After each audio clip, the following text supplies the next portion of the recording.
विश्वास एक ऐसी चीज है जिस पर हो जाए तो पराये को भी अपना बना देता है और टूट जाए तो अपने को भी पराये बना देता है। नमस्कार दोस्तों, मैं ज्योतिष आचार्य वासुदेव मिश्रा आपका अपने चैनल मिरेकल ऑफ एस्ट्रोलॉजी में हार्दिक स्वागत करता हूं।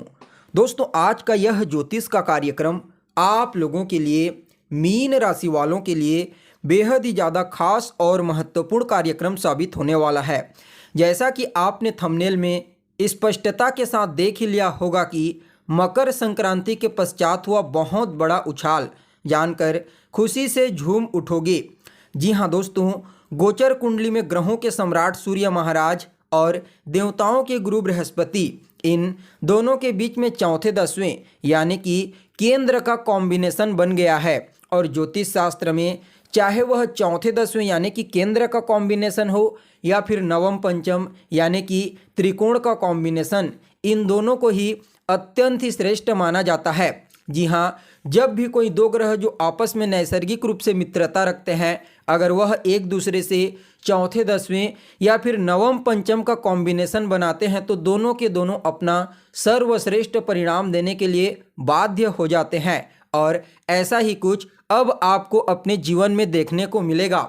जी हाँ, जैसे ही सूर्य महाराज धनु राशि से निकल करके मकर राशि में प्रवेश किए, वैसे ही मेष राशि में गोचर करने वाले देवगुरु बृहस्पति के साथ उनका चौथे दसवें का यानी कि केंद्र का कॉम्बिनेशन बन चुका है। और यह प्रभाव आपको आने वाले 13 फरवरी 2024 तक देखने को मिलेगा।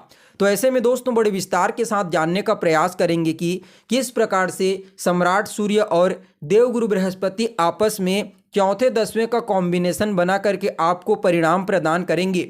जी हाँ, किन किन क्षेत्रों में इस समय आपको लाभ के अवसर प्राप्त होंगे, तो वहीं किन किन बातों का आपको ध्यान रखना है। साथ ही साथ इस कॉम्बिनेशन के प्रभाव को और बेहतर बनाने के लिए कौन सा उपाय आपको करना चाहिए, ये तमाम प्रकार के प्रश्नों के उत्तर आज के इस ज्योतिष के कार्यक्रम में आपको बताएंगे। इसलिए अगर आप भी एक मीन राशि के जातक हैं तो कार्यक्रम को अंत तक देखने का प्रयास कीजिए। और अगर आप अपनी जन्म कुंडली पर हमसे परामर्श लेना चाहते हैं तो डिस्क्रिप्शन बॉक्स में और वीडियो के अंदर आपको व्हाट्सएप नंबर मिल जाएगा, जहां से आप व्हाट्सएप करके अपनी जन्म कुंडली का विस्तार पूर्वक अध्ययन करवा सकते हैं। तो दोस्तों देखिए, वैसे तो सूर्य महाराज हर 30 दिन में अपना राशि परिवर्तन कर लेते हैं और अप्रॉक्सीमेटली लगभग एक साल में 4 या 5 बार तो देवगुरु बृहस्पति के साथ ये चौथे दसवें या फिर नवम पंचम का कॉम्बिनेशन बना ही लेते हैं। लेकिन दोस्तों, जब सूर्य महाराज मकर राशि में होते हैं और कहीं से इनका डिस्पोजिटर शनिदेव बलवान होते हैं और कहीं से भी मकर राशि में गोचर करते हुए सूर्य के साथ देवगुरु बृहस्पति का चाहे चौथे दसवें का हो या फिर नवम पंचम का हो, इन दोनों में से कोई भी कॉम्बिनेशन बन जाता है तो यहाँ पर सूर्य और गुरु दोनों के दोनों अत्यंत ही श्रेष्ठ अन्य कॉम्बिनेशनों की तुलना में आपको प्रभाव परिणाम प्रदान करते हैं। ऐसा क्यों? क्योंकि देखिए, जो मकर राशि होती है वह काल पुरुष की कुंडली की 10वें भाव की राशि होती है, यानी कि आपके कर्म क्षेत्र की राशि। और यह बात तो जग जाहिर है कि कर्म प्रधान विश्व रचि राखा। इसलिए जब भी सूर्य महाराज मकर राशि में गोचर करते हुए देवगुरु बृहस्पति के साथ इस प्रकार का कॉम्बिनेशन बनाते हैं तो यह अन्य कॉम्बिनेशनों की तुलना में अत्यंत ही श्रेष्ठ और अद्भुत परिणाम देने वाला साबित होता है। तो दोस्तों देखिए, सबसे पहले आपको गुरु को समझना है, क्योंकि इस कॉम्बिनेशन में गुरु का प्रभाव ज़्यादा देखने को मिलेगा। तो देखिए, देवगुरु बृहस्पति अभी वर्तमान समय में आपकी कुंडली के दूसरे भाव में गोचर कर रहे हैं और सूर्य महाराज आपकी कुंडली के लाभ भाव में। देखिए, वैसे तो कुछ ही लोगों के लिए महाधनी योग बना हुआ है और आपके लिए अभी बना है। क्यों? क्योंकि एकादश स्थान आपके आय का होता है और दूसरा स्थान आपके धन का होता है। परिणाम स्वरूप दूसरे स्थान और एकादश स्थान में सूर्य और गुरु का आपस में चौथे दसवें का कॉम्बिनेशन बनाना यह अपने आप में ही श्रेष्ठ कहा जा सकता है। तो दोस्तों देखिए, सबसे पहले गुरु को समझिए, क्योंकि इनको समझना बेहद आवश्यक है। तो आपकी कुंडली के दूसरे भाव में गुरु महाराज का बलवान होकर के गोचर करना संयोगवश इनके जो डिस्पोजिटर ग्रह हैं यानी कि मंगल महाराज जो मेष राशि के स्वामी होते हैं, वह भी अभी देवगुरु बृहस्पति की ही मूल त्रिकोण राशि धनु राशि में गोचर कर रहे हैं। तो फिर कहना ही क्या, क्योंकि गुरु को सूर्य के द्वारा तो चौथे दसवें का बल प्राप्त होगा ही होगा, साथ में मंगल का बल भी यहाँ पर देवगुरु बृहस्पति को प्राप्त होने वाला है। तो ऐसे में सबसे पहले तो इस समय देवगुरु बृहस्पति आपके व्यक्तित्व और आपकी वाणी को बेहद ही ज़्यादा प्रभावशाली बना देंगे। जी हाँ, इस समय आप अपनी वाणी के प्रभाव से, अपने व्यक्तित्व के प्रभाव से हर किसी को प्रभावित कर पाने में कामयाब होंगे। देखा जाए तो देवगुरु बृहस्पति का प्रभाव दूसरे भाव पर कहीं ना कहीं इस समय धन को लेकर के जो भी चिंता, जो भी समस्या आपके मन में थी, समझ जाइए धन के कारक देवगुरु बृहस्पति और सफलता, समाधान, सॉल्यूशन के कारक सूर्य देव की कृपा से इस समय आपको जबरदस्त तरीके से धन की प्राप्ति होने वाली है। जी हाँ, कार्य स्थल पर तो आपको बड़ी मात्रा में लाभ मिलने ही वाला है। साथ ही साथ देखा जाए तो इस समय अचानक ही आपको धन की प्राप्ति हो सकती है। क्यों? क्योंकि देवगुरु बृहस्पति की जो पूर्ण सप्तम दृष्टि होगी वह आपकी कुंडली के अष्टम भाव पर पड़ेगी, और अष्टम भाव को हमारे जीवन में घटित होने वाली अचानक घटनाओं का कहा जाता है। तो ऐसे में देवगुरु बृहस्पति जो धन के कारक ग्रह होते हैं, जब वह अचानक घटित होने वाली घटनाओं के घर को देखते हैं तो यह धन के मामले में पॉजिटिव घटनाएं आपके जीवन में घटित कराते हैं। मतलब इस समय आपको अचानक ही धन की प्राप्ति होगी, सफलता की प्राप्ति होगी, सॉल्यूशन की प्राप्ति होगी। क्यों? क्योंकि यहाँ पर सूर्य को भी देवगुरु बृहस्पति का बल प्राप्त होगा।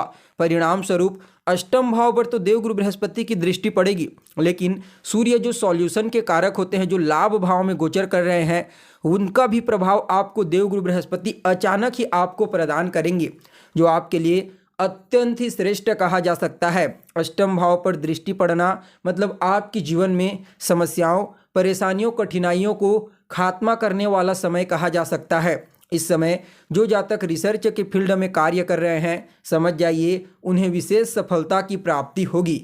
और देवगुरु बृहस्पति की जो पंचम दृष्टि होगी वह आपकी कुंडली के छठे स्थान पर होगी, और छठे स्थान पर वैसे तो जितने पाप ग्रह होते हैं वह अपना सर्वश्रेष्ठ परिणाम देते हैं, लेकिन फिर भी देवगुरु बृहस्पति की दृष्टि का पड़ना छठे भाव पर यह आपको रोग, ऋण और शत्रु, इन तीनों चीज़ों से बचाने का कार्य करेंगे। जी हाँ, इस समय आपके व्यक्तित्व, आपकी वाणी, आपकी प्रतिभा, आपकी ज्ञान, आपकी बुद्धिमत्ता के प्रभाव से डेफिनेटली रूप से आपका जो शत्रु है, जी हाँ, आपका इनेमी इस समय आपसे पस्त हो जाएगा। देवगुरु बृहस्पति के प्रभाव से कहीं ना कहीं आपका दुश्मन भी इस समय आपकी तरफ दोस्ती का हाथ आगे बढ़ा सकता है। वहीं देखा जाए तो वह विद्यार्थी जो किसी भी प्रकार से प्रतियोगी परीक्षा, कंपटीशन एग्जाम की तैयारी कर रहे हैं, उनके लिए भी गुरु का छठे भाव पर दृष्टि गोचर करना अत्यंत ही श्रेष्ठ कहा जा सकता है। तो वहीं दोस्तों देवगुरु बृहस्पति की जो नवम दृष्टि होगी वह आपके कर्म क्षेत्र के ऊपर पड़ेगी, और लाभ भाव में सूर्य की स्थिति, उनकी भी दृष्टि यहाँ पर पंचम भाव पर देखने को मिलेगी। तो समझने का प्रयास कीजिए, कर्म क्षेत्र को देवगुरु बृहस्पति संभालेंगे और लाभ को सूर्य महाराज। तो यहाँ पर आपके जीवन में कार्य भी बेहतरीन तरीका से होगा और उसके द्वारा आपको आय भी बेहतरीन तरीका से प्राप्त होने वाला है। पंचम भाव पर जब सूर्य की दृष्टि पड़ती है तो कहीं ना कहीं यह आपकी बुद्धिमत्ता, आपकी चतुराई, आपके ज्ञान, इन चीज़ों में वृद्धि करने वाले साबित होते हैं। और संतान के करियर को भी लेकर के जो चिंता थी आपके मन में, समझ जाइए इस समय गुरु और सूर्य की कृपा से वह चिंता दूर हो जाएगी। जी हाँ, संतान को भी अपने कार्य क्षेत्र में विशेष रूप से इस समय सफलता की प्राप्ति होने का योग बना हुआ है। देखा जाए तो इस समय आप लॉटरी, सट्टा, शेयर, इन क्षेत्रों में भी निवेश करके अच्छा खासा प्रॉफिट जनरेट कर सकते हैं। क्यों? क्योंकि पहले बताया जा चुका है कि गुरु की दृष्टि अष्टम भाव पर पड़ रही है, तो अचानक ही आपको धन लाभ का योग बना हुआ है। लेकिन दोस्तों मैं बार बार कहता हूँ, गोचर के प्रभाव को बिना जन्म कुंडली में ग्रहों की स्थिति और वर्तमान दशा और अंतर्दशा के बिना आप नहीं समझ सकते। जब तक आपको अपनी कुंडली में स्थित ग्रहों का ज्ञान नहीं है तब तक आप गोचर के कैलकुलेशन को अपने ऊपर बिल्कुल भी घटा नहीं सकते। यह बात हमेशा याद रखना। तो दोस्तों देखिए, सूर्य महाराज लाभ भाव में और उनकी दृष्टि पंचम भाव में, गुरु दूसरे भाव में, उनकी दृष्टि छठे भाव में, अष्टम में और कर्म क्षेत्र में। मतलब 5 जगहों को पूर्ण प्रभाव देखने को मिलेगा। लाभ, कर्म, धन, रोग, ऋण, शत्रु और आपके जीवन में परेशानियों का खात्मा। कुल मिलाकर के यह कॉम्बिनेशन आप सभी मीन राशि वालों के लिए अत्यंत ही श्रेष्ठ और बेहतर परिणाम देने वाला साबित होगा। फिर भी इस कॉम्बिनेशन के प्रभाव को और बेहतर बनाने के लिए रोजाना ओम घृणी सूर्याय नमः इस मंत्र का 108 बार 3 माला या फिर 5 माला जाप करें। साथ ही साथ ओम ब्रीम बृहस्पतये नमः इस मंत्र का 108 बार 3 या 5 माला रोजाना जाप करें। इसके अलावा सूर्य देव को अर्घ्य प्रदान करने वाले जल में एक लाल रंग का पुष्प डाल करके उन्हें अर्घ्य दीजिए। आपके लिए यह कॉम्बिनेशन काफ़ी बेहतरीन साबित होगा। तो दोस्तों, हमें उम्मीद है जानकारी आपको पसंद आई होगी। फिर मिलते हैं एक नए और ताज़ा एपिसोड में। तब तक के लिए आप हमें इजाज़त दीजिए। नमस्कार।